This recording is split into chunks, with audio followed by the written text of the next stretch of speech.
이제는 치킨 3만 원 주고 사 먹어야 될 것 같습니다. 물가가 또 가파르게 오르게 생겼는데요.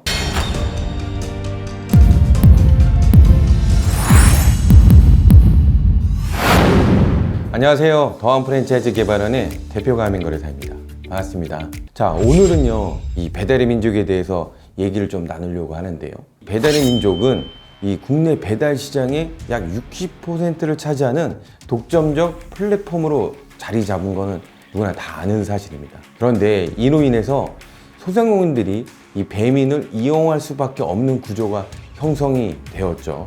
2024년 7월 배달의 민족은 중개 수수료를 6.8%에서 9.8% 인상을 하였습니다. 이후에 많은 반발이 생겼고요. 2025년 2월 이 상생안이라는 내용으로 배달의 민족의 서비스 개편이 되었지만 자영업자들과 소비자들 사이에서 큰 논란을 일으켰는데요. 이번에 변경된 배달의 민족의 상생안인 생색의 수수료 개편에 대해서 좀 더 알아보도록 하겠습니다. 첫 번째는 이 수수료 체계에 대한 변화입니다. 이 배달의 민족은요, 25년 2월부터 상생요금제라는 새로운 수수료 정책을 도입을 했습니다.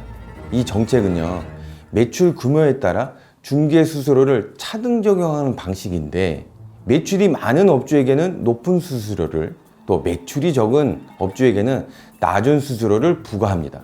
세금은요, 소득의 재분배를 위해서 차등 적용하지만 이 배비는 소득의 재분배가 아니라 더 많은 수익을 위해서 생색 수수료를 개편한 것입니다. 이 내용에 대해서 구체적으로 알아보면요, 매출 상위 35% 이내의 업주는요 7.8%의 중개 수수료와 2,400원에서 3,400원의 배달비를 부담하고, 매출 하위 20%의 업주는 2.0%의 중개 수수료와 1,900원에서 2,900원의 배달비를 부담하게 했습니다. 자, 여기서 어이없는 것은 상위와 하위로 나누는 기준이 공정하고 투명해야 되는데 왜 한 달에 10만 원 파는 매장도 상위 규정에 들어가는 걸까요? 이 기준은 자기들의 영업비밀이라는 이유로 공개를 하지 않고 있습니다. 도저히 납득이 되지 않는 부분입니다. 이와 같은 차등 적용 방식은요, 겉으로는 이 소상공인의 부담을 완화하려는 취지로 보이지만 실제로는요, 다양한 문제점이 존재하고 또 소상공인과 또 소비자 모두에게 부정적인 영향을 미칠 가능성이 굉장히 큽니다. 개편에 따른 영향에 대해서 알아보면요, 이번 수수료 개편이 상생을 목표로 주장을 하지만 소상공인들 사이에서는 비판의 목소리가 높아지는데요. 이로 인해서 생기는 영향에 대해서 좀 말씀을 드리면요, 첫 번째는 업주의 고정비가 증가할 것으로 보입니다. 한 달에 10만 원도 안 되는 하위 매출자에게도 상위 35%를 편입시켜 납득이 되지 않는 수수료를 부과시켰고, 상위 기준의 업주는 수수료를 2% 정도 깎아주는 척 하면서 고객에게 부담시켰던 배달비를 부담 못 시키게 함으로써 이 매장에서 배달비까지 포함하여 수수료를 챙기니 결국은 더 높은 비용을 주게 됩니다. 이는 소비자 가격 인상으로 이어질 가능성이 매우 높다고 보여집니다. 두 번째는 독점적 지위를 남용하는 그 형태를 눈뜨고 봐야 할 것 같습니다. 이 배달의 민족은 시장 점유율이 굉장히 높기 때문에 이 자영업자들이 다른 대안을 찾기 어렵거든요. 이 배민이 플랫폼의 수익 극대화를 위해 정책을 변경해버리면 소상공인들은 울며 겨자 먹기로 이에 맞춰야 하는 상황에 처해지게 됩니다. 이렇듯 일방적인 정책 변경에 무방비로 노출될 수밖에 없어 불안감이 커지고 있습니다. 자, 세 번째는요, 이제는 치킨 3만 원 주고 사 먹어야 될 것 같습니다.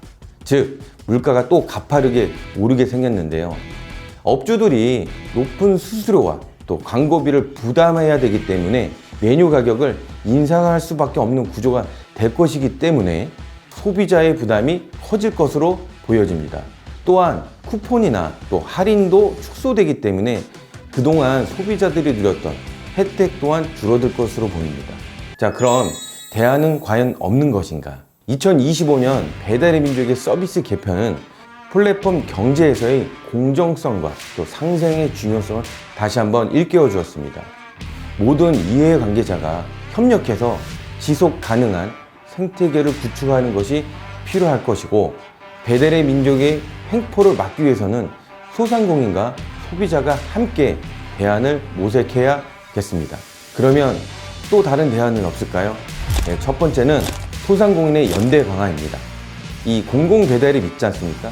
뭐 두잇이나 또 배달특급, 또 땡교요 같은 이런 대체 서비스를 활용해서 배달 시장의 다양성을 확보해야겠습니다. 네, 두 번째는 소비자의 현명한 선택이 필요하겠는데요.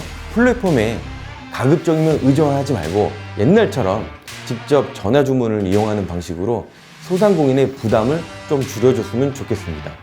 세 번째는 공정거래위원회 감시 강화입니다.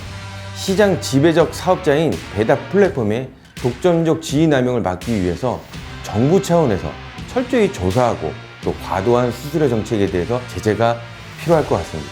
이 배달의 민족은요, 국내 배달 시장에서 중요한 역할을 하고 있습니다.